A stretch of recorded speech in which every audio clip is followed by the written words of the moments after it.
Asociación Gremial de Canales Regionales de Televisión Señal Abierta de Chile, Arcatel y Pase Cultural presenta Portavoz Noticias. ¿Cómo están, amigas y amigos? Bienvenidos a Portavoz Noticias. Como cada domingo, tenemos temas muy interesantes para conversar. Y en medio de un escenario donde las denuncias escolares y las sanciones a colegios se han disparado más de un 60% en los últimos años, Editorial Forja presenta El Estado contra los colegios del psicólogo educacional Pedro San Martín. Es un libro que invita a reflexionar sobre un fenómeno tan complejo como urgente, el impacto de la burocracia estatal en la convivencia y la autonomía de las comunidades educativas. Le damos la bienvenida a Pedro, que está con nosotros, y gracias por estar aquí en Portavoz Noticias. Muchas gracias, Alejandra. Un gusto. Igualmente, Pedro, y qué interesante el tema que planteas. ¿Por qué decidiste escribir acerca de esto? Mira, yo trabajé mucho tiempo en un colegio de dependencia particular subvencionada y al mismo tiempo estuve haciendo harta asesoría a otros colegios y sobre todo a equipos directivos respecto de cumplimiento de la normativa educativa. Y me fui dando cuenta ahí que había un malestar permanente en los directivos, los directores de escuela principalmente, respecto de que el colegio no les permitía hacer su trabajo de forma adecuada, que tiene que estar centrado en los aprendizajes de los estudiantes y en poder formar una comunidad educativa que nutra a los estudiantes y los impulse, ¿cierto?, a cumplir sus proyectos de vida. Y los directores sufrían mucho con la burocracia estatal, con la cantidad de cosas que le pide el ministerio, que le pide la superintendencia, la provincial de educación, pero también particularmente con el sistema que se creó de persecución a los colegios. Ya el Estado, a través de la Superintendencia de Educación, creó y empezó a andar más o menos al año 2015 con más fuerza un sistema persecutorio para denunciar, para multar y para sancionar a los establecimientos educativos del país. ¿Ya? Entonces, en este sentido, los directores dejaron de hacer su trabajo y se tuvieron que empezar a preocupar que los fiscalizaran, que le hicieran denuncias contra ellos, y como tú has visto, esto se ha ido aumentando. Y hubo un minuto ya que las denuncias ya no te tienen que ver con cosas graves, sino que tú puedes ir y denunciar por cualquier cosa y por cosas muy pequeñas. O sea, el otro día conversamos con un director que le enviaron una amonestación a un estudiante porque no había traído su agenda escolar, y los apoderados pusieron una denuncia en la Superintendencia de Educación contra el colegio. Eso al colegio le significó alrededor de 60 horas contestar esa denuncia por todas las cosas que le pide la superintendencia, o sea, por una cuestión muy menor. Ya, entonces este sistema está ahogando a las comunidades educativas, y desde ahí que yo me vi en la urgencia, al trabajar con tantos equipos directivos y al trabajar directamente también en un colegio, con la necesidad de poner este tema que estaba y que aún está totalmente invisibilizado. Y está invisibilizado por lo siguiente: el tema que más se lleva, por así decirlo, las portadas y los titulares, es el tema de la violencia extrema en los colegios.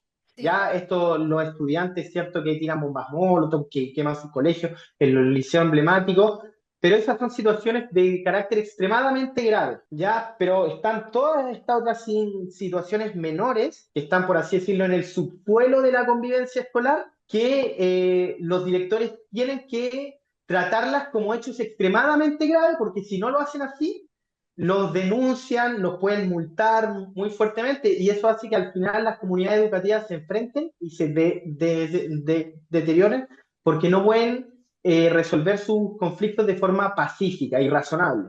Qué delgada la línea, me imagino, en algunos casos, porque claro, podemos ver claramente cuando se trata de un caso de violencia extrema, como tú bien mencionabas, que puede darse entre alumno y alumno, entre alumno y profesor, entre profesor y alumno, en fin. Pero de repente, cuando se da uno de estos casos como el que tú señalas, de amonestaciones, en fin, puede que para los apoderados o para los padres, madres, sea realmente un caso de gravedad. dependiendo cómo lo veas, ¿cierto? Puede ser como a mi hijo lo amonestaron o lo castigaron por esto que a lo mejor a los ojos de otras personas puede ser insignificante, pero para mí como padre, como madre, puede ser un tema enorme. Me imagino que es aquí cuando es tan difícil medir caso por caso. Esa es una pregunta que me han hecho varias veces en otra entrevista también, y la encuentro extremadamente pertinente, como tú dices, para la discusión actual, por lo siguiente. Los colegios tienen, por así decirlo, reglamentos internos que establecen sus reglas claras y determinan qué es una situación leve, qué es una situación grave, qué es una situación que es muy grave y qué es una situación de extrema gravedad. Este es un documento que los apoderados está a disposición de ellos y de todas las personas de la comunidad, y se construye generalmente en conjunto, ya con el consejo escolar, que integran apoderados, profesores, y qué sé yo. El problema ahí importante, ¿cierto?, es que hay una obligación que le pide la superintendencia a los colegios, que es lo que distorsiona estas diferencias que la comunidad educativa hace entre lo más leve a lo más grave, que es que tienen que aplicar unos protocolos para determinadas situaciones que son más graves. Sin embargo, la superintendencia lo pide aplicar para todos los casos, aunque haya una mínima sospecha. ¿Qué es lo que ocurre en este caso? Que efectivamente, cuando hay algo que para un apoderado es muy importante, ya yo le puedo explicar y podemos conversar. Mire, esto representa tal gravedad, tenemos estas medidas para poder abordarlo de forma rápida, eficaz y contingente. El problema es cuando yo al apoderado le digo, mire, yo tengo que aplicar un protocolo que me pide la superintendencia, que es súper largo, que dura, no sé, 15 días, y su problema se lo voy a poder solucionar 15 días después, ¿ya? Entonces eso hace que obviamente se distorsione un procedimiento que antes era algo razonable y que, por lo demás, no deja satisfecho al apoderado, porque es el segundo elemento. Yo he revisado más de 250 protocolos escolares y en ellos solo he podido ver una vez que alguna de las partes de los apoderados involucrados se va conforme. Es decir, estas situaciones tampoco le han dado, y este esquema para solucionar los conflictos que ha impuesto el Estado, tampoco le da una tranquilidad a los apoderados, porque en la mayoría de los casos los apoderados no quedan conformes con la resolución, ¿ya? Entonces no es algo que deja tranquilo conforme al colegio, le sobrepone una carga excesiva, difícil de gestionar, imposible muchas veces de gestionar por la exigencia, pero a los apoderados tampoco les da una respuesta integral y no quedan conformes. Entonces, nadie queda conforme en este sistema. Tengo entendido que también es muy interesante lo que tú planteas en el libro, que los colegios, más que tender a volver a amistar, por ejemplo, a dos compañeros que se agredan en clases, lo que están haciendo es polarizarlos más. ¿Por qué? Porque cuando se judicializa un caso, empiezan a meterse los padres, empiezan a generar más conflicto que pensar que en un futuro vuelvan a ser amigos de repente los estudiantes, ¿cierto? ¿Va por ahí? Exactamente, esa es la parte más medular del libro y una de las tesis centrales. Y para eso creo que es bueno explicar a la audiencia a qué nos referimos con judicialización.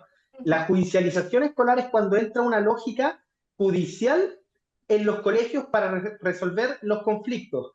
Por la naturaleza de los establecimientos educativos, ellos quisieran solucionar sus conflictos de tal manera que los vínculos, como bien tú dices, entre los estudiantes se recompongan. ¿Ya? Por ejemplo, si yo fuese estudiante de un colegio e insulto a otro, el colegio por su naturaleza quiere que ese vínculo se restablezca. Esos niños van a seguir siendo compañeros, van a compartir la feria científica, van a compartir los recreos. Entonces, el colegio por su naturaleza espera que se pueda recomponer ese vínculo. Precisamente este sistema de judicialización, que lo que hace es crear pequeños juicios dentro del colegio, establece una víctima y un victimario, establece un acusado y una defensa, establece un fiscal que tiene que investigar el caso. Entonces, esta lógica, que puede ser algo muy mínimo, ya en el sentido de que es algo que el colegio puede resolver contingentemente, se crea un juicio que termina por polarizar a las partes. Y esto es muy patente de la siguiente manera. Cualquier persona que tenga una noción de un juicio,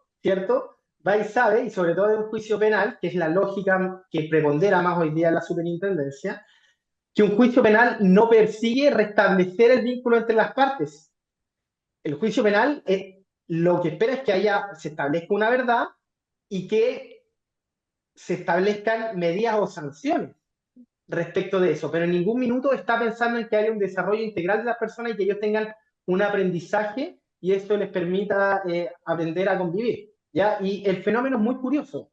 Claro, y bueno, también me imagino que lo ideal sería eso, ¿no? Hacer de que dos compañeros, como poníamos este ejemplo, que se llevan mal en clases, que se agreden el uno al otro o que uno es víctima del otro, en un futuro se lleven bien. Pero en tu experiencia como psicólogo, tú que trabajaste en colegio y bueno, a raíz de los estudios que realizaste para escribir este libro, ¿en qué porcentaje se dan estos casos? Porque también me imagino que hay casos en los que no, o sea, jamás llegan a ser amigos el día de mañana, que puede seguir incrementándose incluso los grados de violencia. Bueno, la tesis que yo sostengo en el libro es que precisamente este sistema para resolver conflictos cotidianos lo que hace es que se erosionen los vínculos en la comunidad educativa. Ya precisamente porque los estudiantes no pueden ir y solucionar el conflicto, hay otros que se lo solucionan por ello, y lo que pasa es que se les priva a los estudiantes de aprender a solucionar sus conflictos. Se resuelven en un juicio y ahí yo no estoy poniendo a los estudiantes a conversar, yo no le estoy pidiendo a uno que le pida disculpa a otro, yo no le estoy pidiendo a los dos que puedan llegar a un acuerdo. Entonces, una de las tesis importantes del libro es que hay una erosión en la comunidad educativa, pero por sobre todo que los estudiantes pierden la posibilidad de aprender a solucionar sus conflictos dentro de una comunidad educativa. Y eso es súper complicado a la larga porque vamos a tener estudiantes que van a ser adultos en algún minuto, algunos que ya son adultos y que no saben solucionar sus conflictos y creen que la única forma de solucionar un conflicto es poniendo una denuncia frente a un tribunal o denunciando al vecino o increpándolo frente a un tercero para que resuelva el problema por una persona.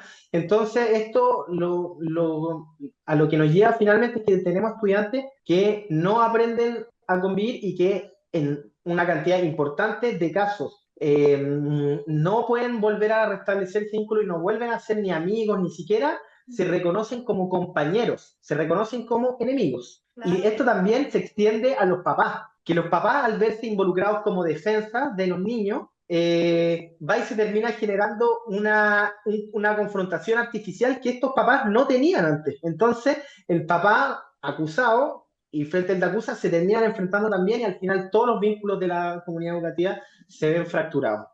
Pedro, te propongo que hagamos una breve pausa y también me gustaría que sigamos con esto que tú acabas de plantear. ¿Qué sucede cuando estos estudiantes el día de mañana se tienen que enfrentar a la vida de adultos y van a toparse con conflictos entre otras personas, que es lamentablemente parte de la vida laboral, se da muchas veces? Vamos a dejar esa pregunta pendiente y hacemos una pausa. Retomamos, estamos conversando con Pedro San Martín, autor del libro El Estado contra los colegios, aquí en Portavoz Noticias.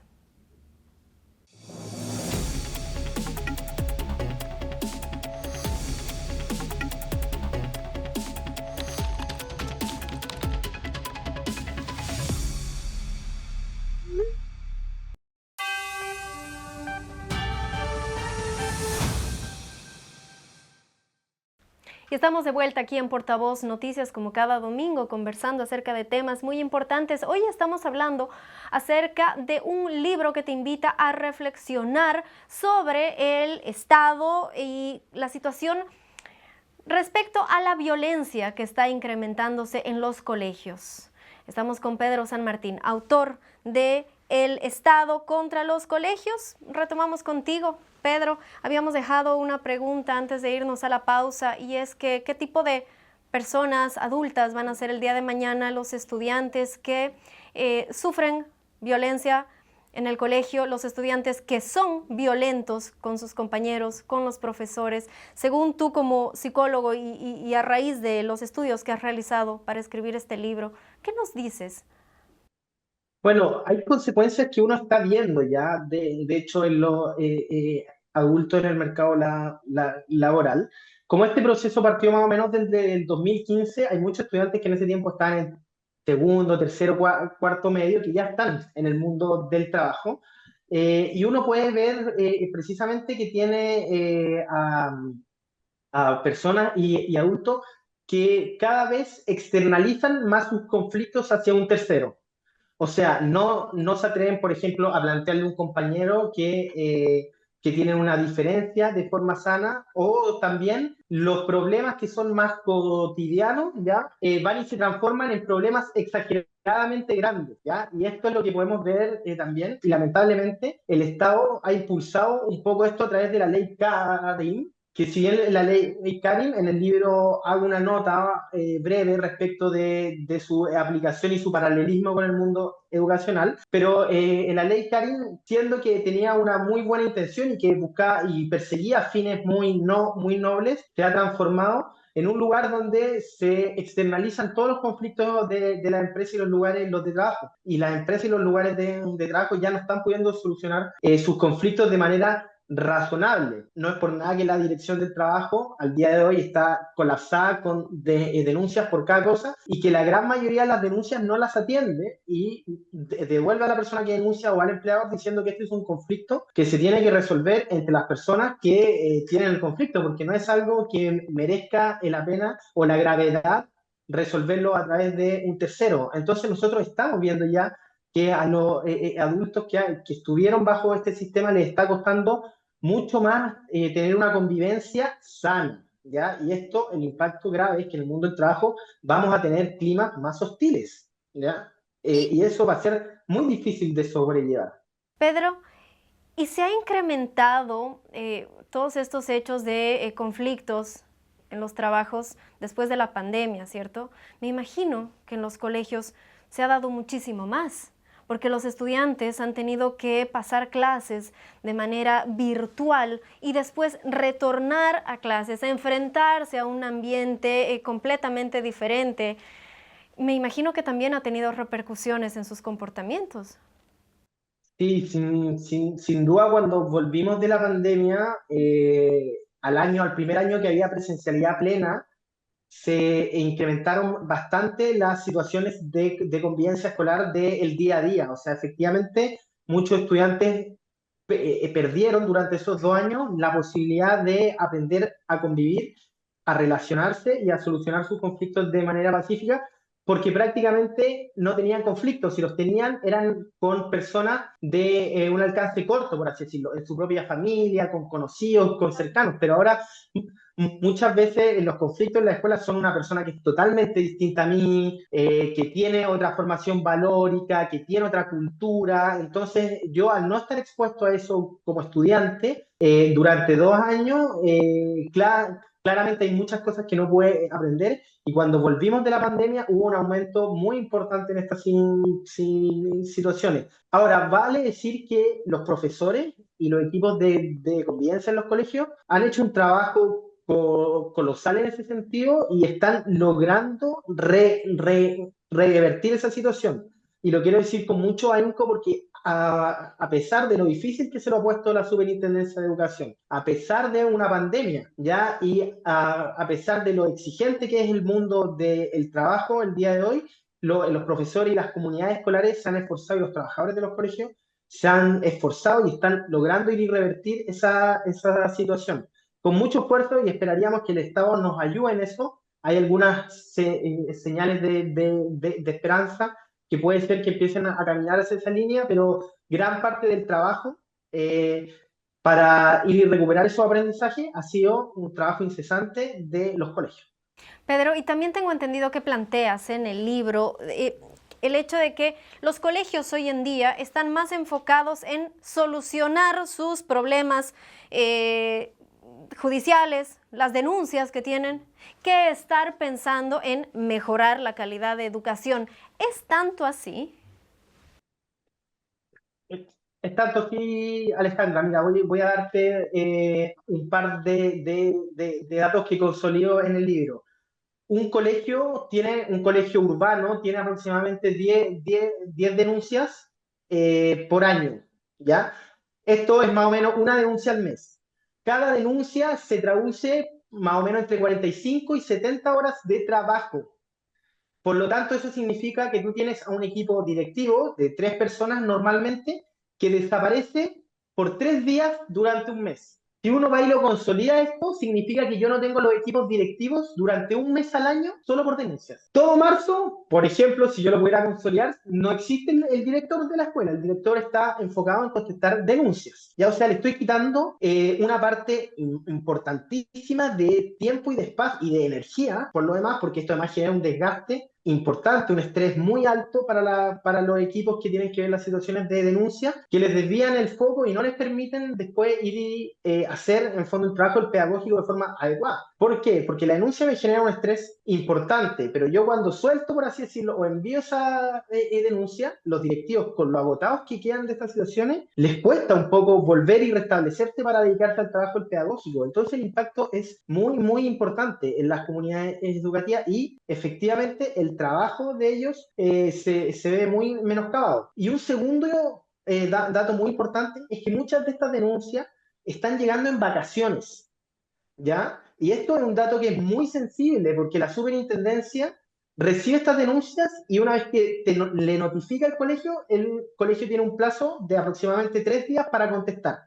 Si la superintendencia recibiera una denuncia y la notificara en marzo, el colegio podría contestar en marzo, en el tiempo que están trabajando, pero muchas veces la notifican en enero, en febrero, y obligan a que el equipo directivo, que profesores, que equipos de convivencia escolar tengan que salir de sus vacaciones para contestar una denuncia. O sea, ¿qué profesional puede recuperarse en fondo para hacer bien su trabajo pedagógico si durante sus vacaciones tiene que salir 3 días a trabajar?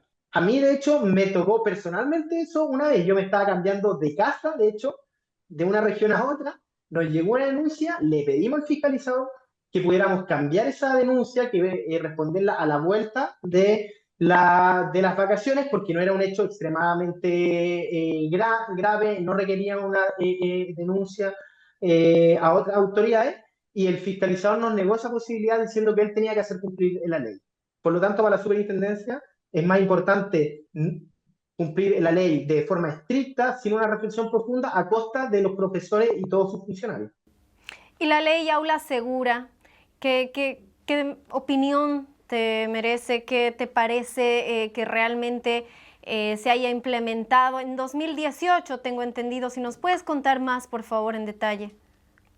Bueno, la ley aula segura, si bien no es el instrumento ideal para solucionar los conflictos más graves, a mi modo de ver, sí es una herramienta que hoy día es necesaria. ¿Por qué? Porque a los colegios le han privado tanto de su autoridad, ya depositando su autoridad en los tribunales o en la superintendencia de educación, que hoy día los directores no tienen otra herramienta para hacer valer su autoridad frente a la comunidad educativa. La ley aula segura es lo que les queda a los directores para poder hacer valer su autoridad y sostener el bien común de una comunidad educativa. Hay que recordar que la ley aula segura está pensado para casos que afecten gravemente la convivencia escolar, ¿ya? No es para cualquier tipo de situación. Y muchas veces la única forma de solucionar esa situación es aplicando esa ley porque los han dejado totalmente desprotegidos a los directores para poder hacer valer su autoridad y restablecer en fondo un clima de convivencia que sea razonable y acorde a lo que una comunidad escolar merece. Pedro, me gustaría que nos hables un poco acerca de dónde podemos encontrar el libro, a quiénes va dirigido, quién te gustaría que realmente lo lea en estos momentos. ¿Está más destinado a apoderados, a padres, a madres, a docentes, a profesores, a todos, a estudiantes?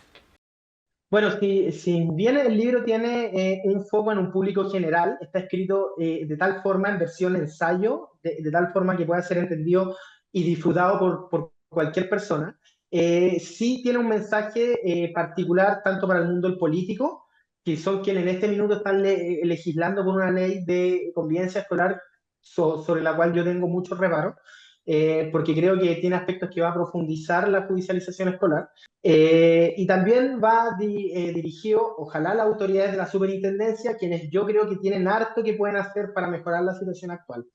Y También, por cierto, a mí me gustaría que ese libro haga un poco de justicia, un poco, al trabajo que los directores y los docentes hacen. Así que si ellos lo leen, estoy seguro que van a sintonizar con él y hay mucho de ello que va a restituir un poco las dificultades ya que les han puesto este tiempo. Ya van a restituir, creo, un poco ese sentimiento de desprotección que han sufrido todo este año frente especialmente a la Superintendencia de Educación y frente al Estado en general.